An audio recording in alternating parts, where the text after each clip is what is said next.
Hey, this is Greg with the Investigators Report, and I'm interviewing Jonathan Glauser from Mountain Wellbeing today. And Jonathan is the manufacturer of a very unique product that we carry called Nano Colloidal Copper.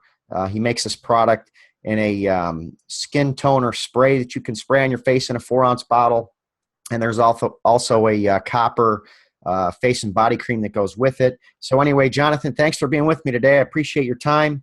Let's begin by telling our audience what colloidal copper is and why this is something that anyone that is concerned about facial health should be interested in learning about. Okay. Well, thanks for having me on, Greg. Colloidal copper is basically, it's a suspension of copper in purified water. The word colloidal means suspended, so colloidal copper means suspended copper. Make it with 7,500 volts of AC current. Basically, I run electricity through copper electrodes while they're underwater, circulate the water, and that's basically the simple explanation of how it's made. How did you find out about copper being beneficial for skin health? What's your background on that? Because there aren't a lot of people that I've come across that talk about it. And you go on the internet, there's hardly anybody that really discusses it, but yet the people that do talk about it say that it's phenomenal. And I have used it myself. It feels amazing on the skin. Yeah, it's really great for the skin. I started with colloidal silver, and that has amazing benefits. That kind of led me to colloidal gold, and then which led me to colloidal copper. A lot of companies make colloidal copper. They market it for internal use. I don't do that because you can get too much copper internally. It can throw off your copper zinc balance, and it's so amazing for the skin. So I market a colloidal copper for the skin use only, for topical use only. The Colloidal Copper Skin Toner, it's in a spray bottle. You mist it on the skin. And when you apply copper to the skin, it does gives the skin a lot of benefits. The main thing it does is stimulates collagen and elastin and glycosaminoglycans in the skin. Basically, it thickens and tightens the skin, helps to smooth out fine lines and wrinkles. Also acts as a potent antioxidant for the skin.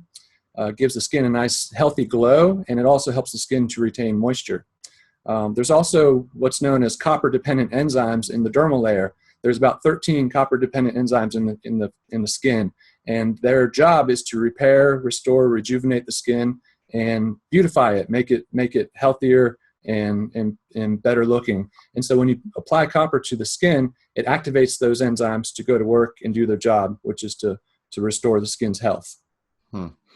There's an interesting story that you have on copper that you told me about. You said that it actually dates back thousands of years, that there's history of its use for topical and a lot of other uses as well. Can you explain that a little bit too? Yeah. The fact that copper beautifies the skin has been known for thousands of years. Over 2,000 years ago, Cleopatra and other women of royalty, they made their own secret beautifying creams and lotions, and they would use copper powder. How they knew that copper beautified the skin, I don't know, but they did know that, and that was their secret ingredient. They used copper powder in their own homemade concoctions to beautify the skin, and they purposely kept it a secret because they wanted to be the most beautiful women of the land. They didn't want anybody else to know about it, and so that's what they did. The colloidal copper we use today obviously has the particle size in colloidal copper is over 1,000 times smaller than a human blood cell. So the copper is very, very tiny particles, very bioavailable. It's going to do a much better job than the copper powder they were using back then. They were basically taking copper and grinding it into a powder, which worked, but the particle size was enormous compared to what you find in colloidal copper today. If you go on the internet and you type in copper facial creams, you'll see a whole lot on the market. Most of them are copper peptide creams. Most of them are between $50 and $100. Some of them are well over $100 an ounce. What I make is I make the liquid colloidal copper, but in addition, we make a colloidal copper facial cream as well. And that retails for about $20 for a 4-ounce bottle. So that's $5 an ounce. So, you know, it's a really great bargain. Works really well. We probably get more testimonials from the copper products than almost anything else because it beautifies the skin. You know, we get lots and lots of testimonials from our copper products. When you say most of the copper products are peptides, what's the difference between a peptide and a nano colloidal copper? Is that an easy explanation?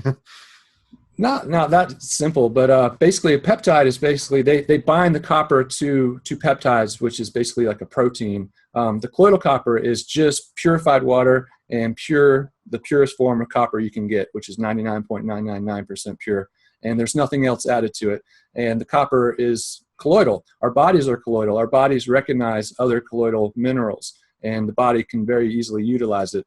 Dr. Joel Wallach, who wrote did the audio "Dead Doctors Don't Lie," he suggested that people that were thinking about getting Botox look to a colloidal copper supplement instead. It's cheaper, it's safer, it works better. All around, it's a better way to go. When you say that the copper nanoparticle size is smaller than the human cells, so isn't that something that your body would actually absorb through the skin and get into the bloodstream almost as a copper supplement, in addition to what it does kind of on the skin and how it helps with the enzymes that you talk about and repairing the collagen and all that under there as well? Absolutely, yes. You definitely get some of the copper that you put on the skin into the body, but when you apply it topically, there's really no risk of getting too much copper into the body because the skin utilizes the majority of the copper, but you do get some copper into the body. We've only had one complaint about our copper products over the years we've been making them, and that was from a really old lady who had all white hair, and she started using the copper toner on her face, and I guess some of it was getting into her system, and maybe she was spraying it in the scalp, I'm not sure, but her complaint was that she had this beautiful head of white hair, and it was going back to salt and pepper. Because gray hair, sagging skin, gray hair, varicose veins, all these things are signs of copper deficiency. And so her body was getting more copper, and her gray hair was turning back to her darker color, and she didn't like that. She liked having the head of all white hair, and so that's the only complaint we've had on it. So yeah, the copper does get into the system, but it's in a safe amount. That's why we purposely market it for topical use only. Well, let's talk about the two different versions that you guys make, and we sell them both through our company. You have the skin toner, which is like the water-based spray that you can just spray on, and then you have the cream. How do you recommend using them, and is one more beneficial than another, or do you get more out of one than another? Well, those that want the most benefit from the copper will use both. What you would want to do is wash your face, and after you wash your face, spray on the copper toner, let that dry, let it air dry. Once it dries, then you can put on the copper cream.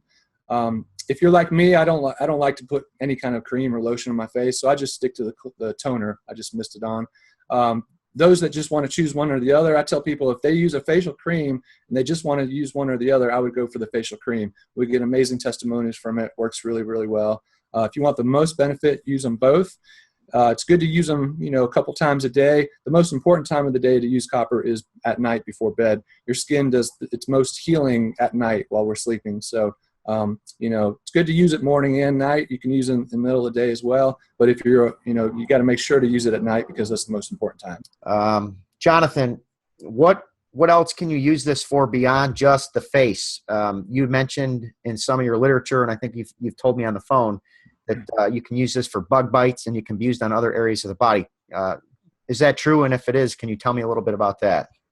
Yeah, a lot of people like to use it on their upper chest. You could use it on your legs. You can use it on any part of the body. Over time, we've had it quickly reduces fine lines and wrinkles within a day or two, certainly less than a week's time. Over a longer period of time, talking weeks and months, we've had testimonials that it reduces age spots, reduces varicose veins, things like that. I had no idea, but I've had at least 2 or 3 different testimonials from people saying that it really dramatically reduced their poison ivy. So, I had no idea of that, but I've actually used that on myself once because I've had those testimonials, and it really significantly reduced poison ivy. It seems to help with burns. I tend to use colloidal silver more for burns, but copper is helpful for burns as well.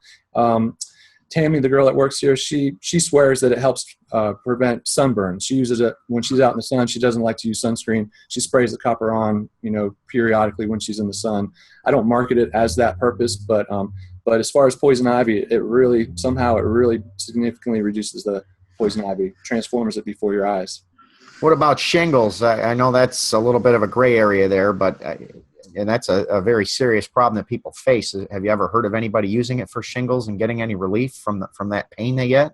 I've not heard anybody using it for that, although it could be beneficial. It does help the skin to repair itself. For shingles, I would probably lean towards colloidal silver as well. Silver's more of a skin healer, and copper's more of a skin beautifier. I just want to say, when you're spraying the copper on your face, if you get in the eyes, it's perfectly safe for the eyes. It's not going to harm the eyes. Yeah, that's good to know. Usually I close my eyes when I spray it, but if it gets in the eyes, it's perfectly safe. So there's nobody that's contraindicated to it that you're aware of that would have an issue with copper, babies or anybody? No, unless somebody had a copper allergy, which I've not heard of. I'm not saying it's not possible, but that would be the only caution. Mm-hmm.